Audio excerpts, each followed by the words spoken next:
Hello सम्पूर्णलाई नमस्कार र आज एकदमै फरक भिडियो आएको छ र यसमा चाहिँ आज म तपाईँलाई के सिकाउने छु भन्दाखेरि चाहिँ यो जुन हाम्रो इजबिचको क्यामेराहरू छ तपाईँहरूले चाहिँ वाइफाईको घरको पासवर्ड चेन्ज गर्दाखेरि चाहिँ अफलाइन हुने समस्या हुन्छ नि त्यसको लागि चाहिँ तपाईँहरूले टेक्निसियन नबोलाई कुनै सर्भिस सेन्टरमा फोन नगरी चाहिँ आफैले कसरी यसलाई चाहिँ क्यामेरा अनलाइन गर्न सक्नुहुन्छ र यो भिडियोमा म तपाईँहरूलाई सिकाउने छु र भिडियो चाहिँ एकदमै इन्ट्रेस्टिङ रहनेछ पुरा हेर्नु होला है र यसरी जुन चाहिँ डिभाइस अफलाइन भनेर देखाउँछ त्यसलाई चाहिँ कसरी अनलाइन गर्ने भनेर म तपाईँहरूलाई सिकाउँछु एकदमै सिम्पल स्टेप्स हो तपाईँहरूले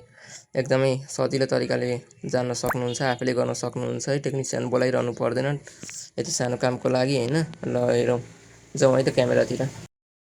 र तपाईँहरूले यहाँ हेर्न सक्नुहुन्छ जस्तो कि यसमा रेड लाइट बलिरहेछ र यसमा चाहिँ किन भन्दाखेरि मैले भर्खरै आफ्नो वाइफाईको चाहिँ पासवर्ड यो मेरो घरमा लागेको क्यामेरा हो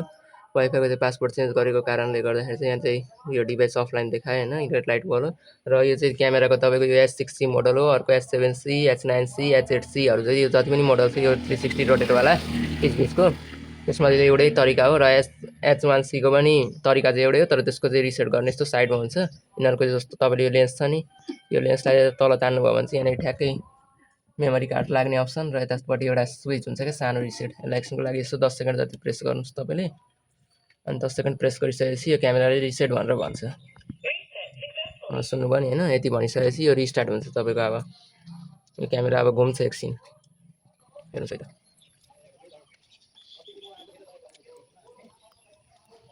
यति भनिसकेपछि अब यो क्यामेरा आफ्नो रिस्टार्ट हुन्छ होइन यति स्टार्ट भइसकेपछि चाहिँ ब्लू लाइट बल्छ त्यसपछि चाहिँ म तपाईँलाई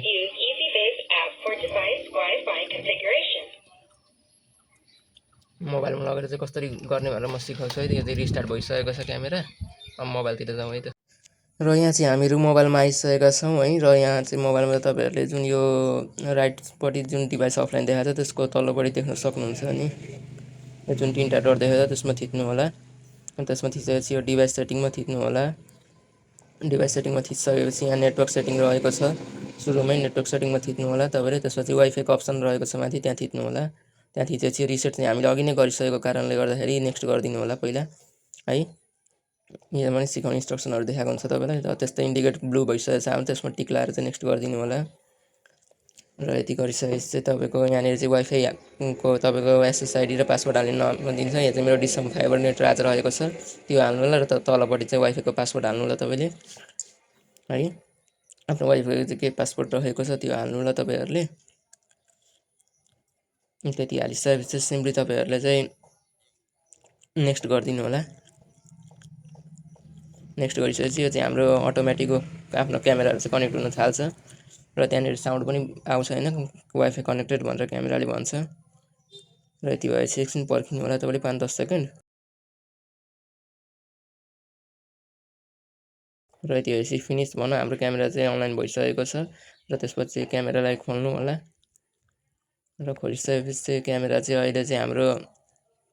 हामीले झुन्डाएको छौँ नि त तपाईँले सिधा राख्नुपर्छ भने त केही फरक परेन झुन्डाएको छ भने चाहिँ यसरी उल्टो आउँछ त्यसको लागि चाहिँ माथि यहाँ सेटिङको आइकन रहेको छ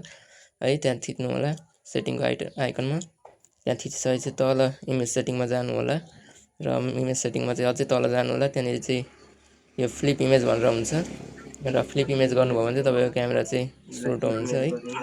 र यति नै रहेको छ यो चाहिँ हाम्रो क्यामेरा अनलाइन भइसकेको छ र यो चाहिँ पिटिजेड अप्सनबाट चाहिँ तपाईँले यताउता सार्न त जानि नै हाल्नुहुन्छ त्यो चाहिँ सामान्य कुरो हो र यसरी चाहिँ तपाईँहरूले चाहिँ आफ्नो वाइफाई पासवर्ड चेन्ज भएको बेला चाहिँ टेक्निसियन नबोलाई सर्भिस सेन्टरमा फोन नगरी चाहिँ आफैले चाहिँ यो अनलाइन गर्न सक्नुहुन्छ है त र यसरी चाहिँ मिलाइसकेपछि आफूलाई कहाँ ठ्याक्कै चित्त बुझ्छ त्यहाँ राख्नु होला हस् त धन्यवाद।